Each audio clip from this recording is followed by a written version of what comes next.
السلام علیکم ورحمۃ اللہ وبرکاتہ۔ اعوذ باللہ من الشیطان الرجیم، بسم اللہ الرحمن الرحیم۔ شہر رمضان الذی انزل فیہ القرآن۔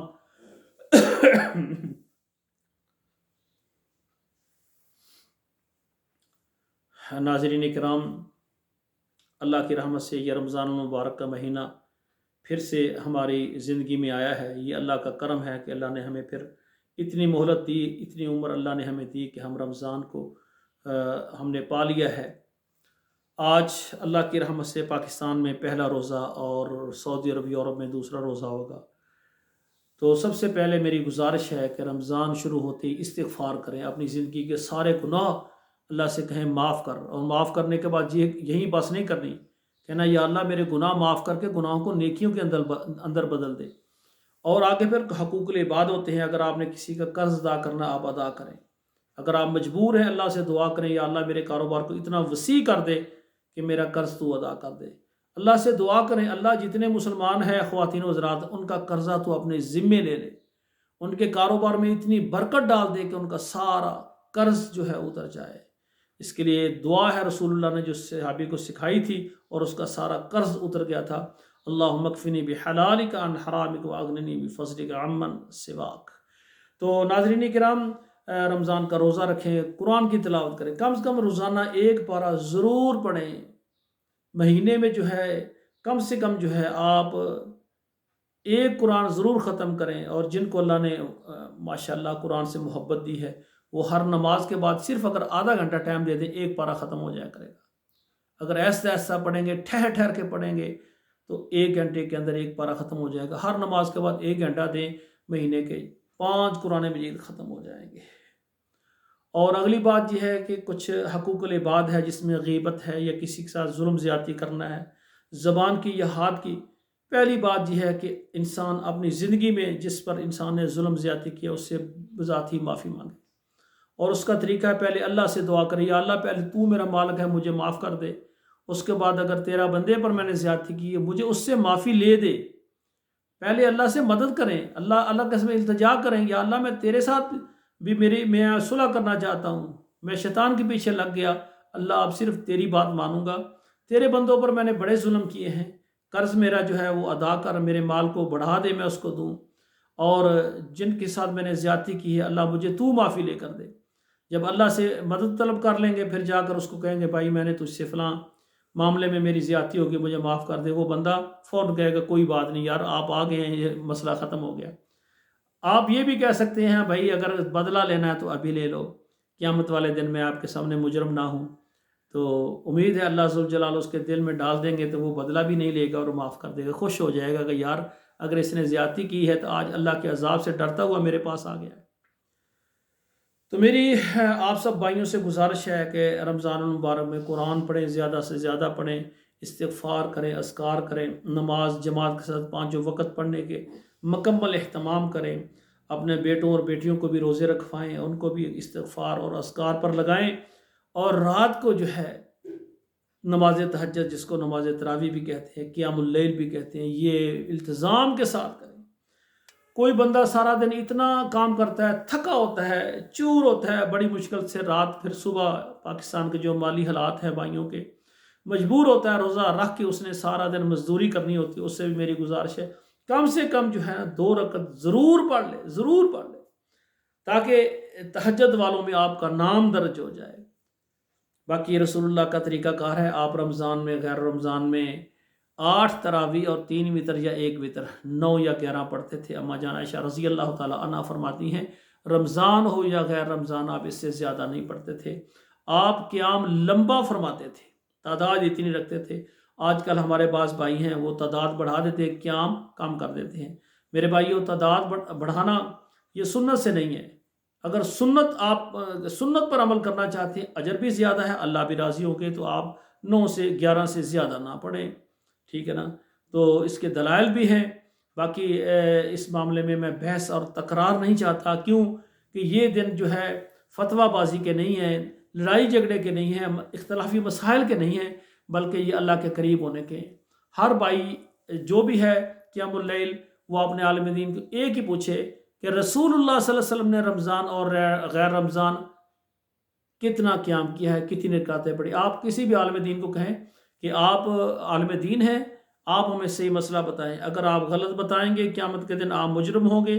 آپ کے کہنے پر جو ہم عمل کریں گے اگر اس کا بوجھ ہوا تو آپ کے سر ہوگا. اللہ کے رسول صلی اللہ علیہ وسلم کا رمضان کا اور غیر رمضان کا جو عمل ہے، جو رسول اللہ کا ہے، آپ رمضان میں کتنے تراویح پڑھتے تھے، حدیث بھی ہمارے سامنے لائیں، فوراً آپ کو بتائیں گے اللہ کے رسول اس سے زیادہ نہیں. تو پھر یہ 20 رکھتے ہیں یا ایک وطر لگائیں، 21 رکعتیں، ہر وطر بھی تو ایک ہوتا ہے نا. تو یہ جو پڑھنے والے بھائی ہیں وہ جی ہم حنفی ہیں جناب. بھائی بات سنیں، ہم حنفی ہیں یا محمدی ہیں؟ اگر کوئی بھی عالم دین یا کسی علاقے کا یا کسی کا کوئی طریقہ کار ہو، اس پر رسول اللہ کی دلیل ہونی چاہیے نا. تو دیکھیں یہ جو فرضی نماز ہے نا، رسول اللہ صلی اللہ علیہ وسلم رأیتمونی اصلی، تو وہ سب جو ہے صحابہ کرام سے ہے، اور خصوصاً گھر کی رات کی بات جو ہے، یہ جو تہجد ہے نا، یہ تراویح، یہ گھر کی بات ہے. رمضان میں مسجد میں جس طرح رسول اللہ نے 3 دن پڑھائی تھی تو اس سے ہمارے لیے جواز ہو گیا ہے، لیکن اصل نماز یہ تہجد کی گھر کی علیحدگی کی نماز ہے. یہ علیحدہ نماز پڑھنا یہ جماعت سے بھی افضل ہے، کیونکہ یہ گھر کی تہجد کی نماز علیحدہ، کہ بندہ علیحدہ ہو کر اپنے آپ کو اللہ کے سامنے اس طرح سے حاضر کرے کہ بندہ خشیت الہی سے روئے، اور انسان کے آنسو انسان کے رخسار کو تر کر دیں، انسان کی گود کو اور انسان کے سجدے کی جگہ کو تر کر دیں. اور رسول اللہ نے فرمایا جو آدمی علیحدہ ہوتا ہے اور اس کی آنکھ سے ایک آنسو، وہ کتنا بڑا ہو آنسو، چاہے مکھی کا جو سر ہے اس کے برابر، اس کے سر کے برابر چھوٹا سا قطرہ صرف گر جائے، اللہ کہتے ہیں وہ گرنے سے پہلے ہم بندے تیری ساری زندگی کے سارے گناہ معاف کر دیتے ہیں. تو میرے بھائیو، یہ کیفیت مسجد میں نہیں ہوتی، ہاں بیت اللہ میں ہو جاتی ہے. جب بیت اللہ کے امام جو ہے نا وہاں رو رو کر قرآن پڑھاتے ہیں اور ایسا ایسا ٹھہر ٹھہر کر، تو وہاں رونا آ جاتا ہے، وہاں لوگ روتے ہیں، آنسو بھی گرتے ہیں. ہم نے وہاں نمازیں پڑھی، اللہ کا کرم ہے، ہم اپنے مالک کا شکریہ نہیں ادا کر سکتے.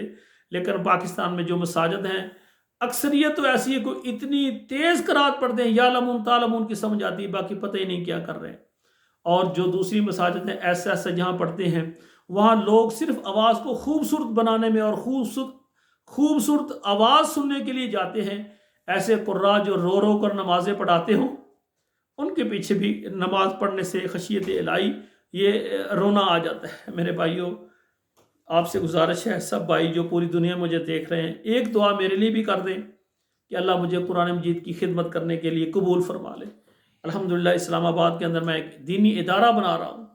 رمضان میں اس ادارے کی مکمل تیاریاں ہوں گی، اور شوال میں نے کلاسیں لگانی ہے. اس میں 4 قسم کے جو ہے نا شعبہ جات، اس پر میں کام کر رہا ہوں. قرآن مجید ناظرہ نورانی قاعدہ، قرآن مجید حفظ، خواتین حضرات کے لیے الگ الگ کلاسیں ہوں گی، اور 1 سالہ تربیتی کورس ہوگا جس میں 1 سال میں پورا قرآن کا ترجمہ، حدیث اور مسائل فقہ، اصول فقہ، صرف نحو سب کچھ پڑھا دیا جائے گا 1 سال میں، تاکہ ہمارے وہ بھائی جو تعلیم یافتہ ہیں، matric, F A, B A, M A, doctor, engineer, professor ہیں، ان کو سکول کی تعلیم ہے، دین کی نہیں ہے. اگر وہ مجھے صرف 1 سال دے دینا تو انشاءاللہ تعالی پوری علوم شریعت، جو سارا سال ہم مسائل مسجدوں میں جو اختلاف سنتے ہیں نا، یہ نہیں رہے گا. پھر جب آپ کے سامنے قرآن اور حدیث آ جائے گا پھر اختلاف ختم ہو جائے گا. تو ہم نے صرف رسول اللہ صلی اللہ علیہ وسلم کا دین سکھانا ہے، مسلکوں کی طرف آپ کو نہیں دھکیلنا، مسلکوں سے نکالنا ہے، گروہوں اور جتھوں سے نکالنا ہے، قرآن اور حدیث پر لانا ہے. رمضان کے بعد کلاسیں شروع ہوگی، تو اس کے لیے ہمیں مالی طور پر کافی ضرورت ہے. تو جو پاکستان میں بیرون ممالک خواتین حضرات، میرے بزرگ حضرات اور میری بیٹیاں مائیں مجھے دیکھ رہی ہیں، وہ میرے واٹس اپ نمبر پر رابطہ کریں. انشاءاللہ میں اپنے ادارے کے مکمل شعبہ جات کی جو تفصیل ہے ریٹن وہ بھی بھیج دوں گا، اپنا پروگرام بھی بھیج دوں گا. تو انشاءاللہ تعالی یہ ادارہ جو ہے نا، اللہ کے دین کو غالب کرنے کے لیے میں محنت کر رہا ہوں. تو اس ادارے کے معاون بنے، اور انشاءاللہ جو اس میں کلاسیں لگیں گی، اسلام آباد راول پنڈی کی جو طلباء ہیں وہ بنفس نفیس صبح آئیں گے اور شام کو واپس کر جائیں گے. اور دوسری بات ہے، ترجیحی طور پر ہم کوشش کریں گے کہ شعبہ حفظ جو ہمارا خواتین کا ہے، اس میں ہم 10 جو ہے یعنی خواتین کو ہم رکھیں گے، ان کو رہائش دیں گے. لیکن یہ جو رہائش کرنے والی پہلے رابطہ کر لیں، جب 10 کی تعداد ختم ہو جائے گی پھر اور نہیں رکھیں گے. جو پہلے یعنی میس میں شامل ہونے والے، ہمارے ہاسٹل میں جو رہنے والی صرف 10، اور اسی طرح جو ہمارا شعبہ حفظ ہے اس میں بھی ہم 10 جو ہے نا یعنی طالب علموں کو رہائش دیں گے. یہ ہماری کوشش ہے کہ تاکہ رہائشی طور پر 10، اور اسی طرح جو ہمارے تربیتی کورس ہے 1 سال کا، اور اس میں جو یعنی صرف تربیتی کورس میں سارا سال لگائیں گے، دن رات اسی کورس پر محنت کرنا چاہتے ہیں، اس میں 10 اسٹوڈنٹ کو ہم یعنی رہائش دیں گے۔ اس کے علاوہ باقی جتنے بھی اسٹوڈنٹ ہیں وہ ہم مقامی رکھیں گے، جو آئیں اور پڑھ کر گھر واپس چلے جائیں۔ اور دوسری بات ہے، جو ہمارا 1 سالہ تربیتی کورس ہے علامہ اقبال کی طرز پر، علامہ اقبال اوپن یونیورسٹی جس طرح کورسز نکال رہی ہے، اس طرز پر اگر آپ گھر بیٹھے ہی کورس کرنا چاہتے ہیں، اس میں خواتین کی بھی کلاسیں، خواتین کے لیے بھی کورس جاری کر دیں گے، اور حضرات کے لیے بھی، آپ پاکستان سے ہیں، بیرون ممالک سے، آپ جہاں سے بھی ہیں، آپ ہمارے ساتھ رابطہ کریں، انشاءاللہ تعالیٰ رجسٹریشن کروائیں اور ہمارے اس کورس میں شامل ہو، اور گھر بیٹھے جو ہے یہ کورس کریں۔ اور اس میں ہم کوشش کریں گے کہ ایک ورکشاپ ہوگی جو 1 مہینہ یا 40 دن کے ہم مقرر کریں گے، ڈائریکٹ جو ہے آن لائن ڈائریکٹ، یعنی انشاءاللہ ان کی کلاسیں بھی ہوں گی۔ تو سب خواتین و حضرات اس ادارے کو چلانے کے لیے مالی جو ضرورت ہے، اس میں ضرور اپنا حصہ ڈالیں۔ ہمارا واٹس ایپ نمبر موجود ہے، اس پر رابطہ کریں۔ آپ کو ایزی پیسہ، جائز کیش کا اکاؤنٹ چاہیے، اس کے علاوہ بینک اکاؤنٹ چاہیے، وہ ہم آپ کو فراہم کر دیں گے۔ تو باقی انشاءاللہ تعالیٰ رمضان کے بعد جب ہماری کلاسیں جاری ہو جائیں گی، اسلام آباد، راولپنڈی یا پوری دنیا میں جو اس ادارے کا وزٹ کرنا چاہیں، ہر بندہ سوچتا ہے یار میں نے مال تو ہے خرچ کرنا ہے، پر یہ نہ ہو کہ میرا مال ہو اور مولویوں کے منہ اور پیٹ ہو ادھر چلا جائے۔ اکثر بھائی سوچتے ہیں پتہ نہیں میرا مال لگے گا یا نہیں۔ انشاءاللہ رمضان کے بعد جب کلاسیں ہماری جاری ہو جائیں گی، پوری دنیا میں خواتین و حضرات جو بھی میرے ادارے کا وزٹ کرنا چاہیں وہ میرے ساتھ رابطہ کریں انشاءاللہ تعالیٰ۔ اور اس کے علاوہ اچھے مشورے آپ کے پاس ہوں، دعوت کے میدان کے ہم تبلیغ اور دعوت کا کام، تعلیم کا کس طرح کریں، قرآن کی تعلیم کس طرح دیں، اگر کوئی اچھا مشورہ آپ کے پاس ہے وہ بھی دیں، وہ بھی آپ اور میرے لیے صدقہ جاری ہوگا۔ باقی مالی تعاون کی بہت زیادہ ضرورت ہے۔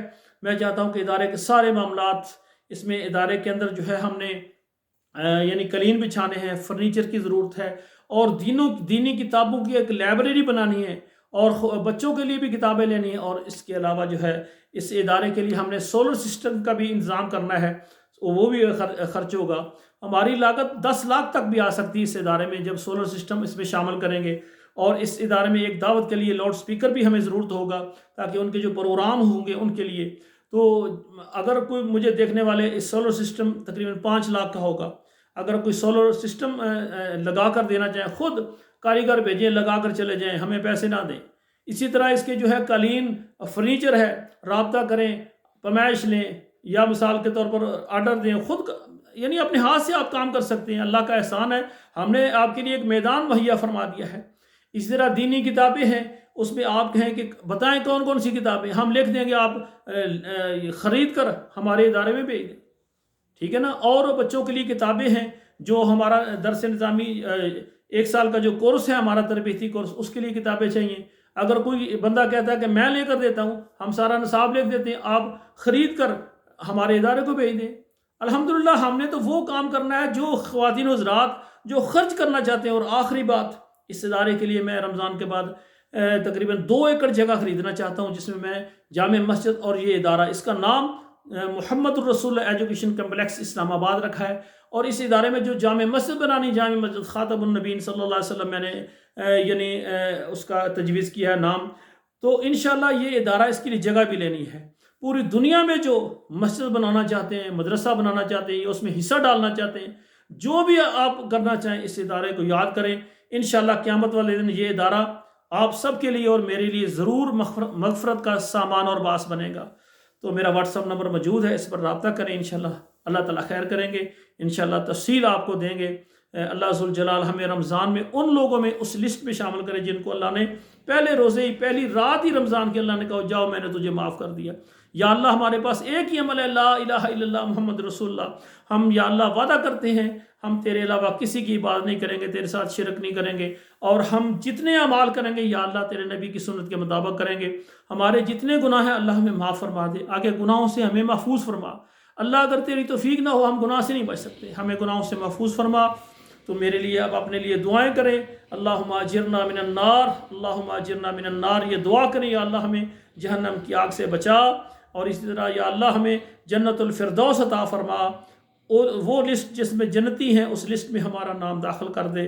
اللہ ہمیں دین کی دعوت کے لیے قبول فرما، اور جن کے والدین حیات ہیں وہ اپنے والدین کو راضی کریں، ان کی خدمت کریں، ان پر خرچ کریں، اور جن کے والدین فوت ہوئے ہیں، والد فوت ہو گیا، ان کے لیے دعائیں کریں، ان کے لیے اصالہ ثواب کریں، ان کے لیے مسجد مدرسے بنائیں، ان کے لیے خرچ کریں، اور جن کی والدہ حیات ہے وہ والدہ کی خدمت کریں، اور جن کی والدہ فوت ہو گئی ہے وہ ان کے لیے مغفرت کی دعا کریں۔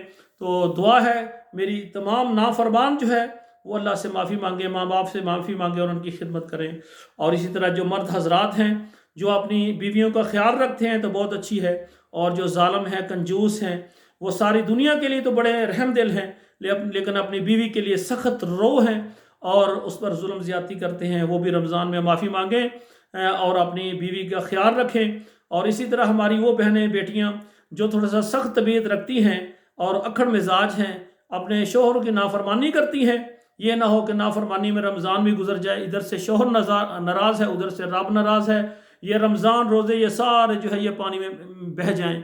تو میری ان بہنوں بیٹیوں سے گزارش ہے کہ یہ جو آپ کا شوہر ہے اس کے بڑے حقوق ہیں، آپ اس سے معافی مانگیں، اس کی خدمت کریں اور اللہ کو راضی کریں۔ تو یہ میاں بیوی دونوں کا رشتہ یہ محبت اور پیار کا ہوتا ہے، ایک دوسرے کے ساتھ محبت کرنے کا، ایک دوسرے کا خیال کرنا، اور دونوں ایک دوسرے کو معاف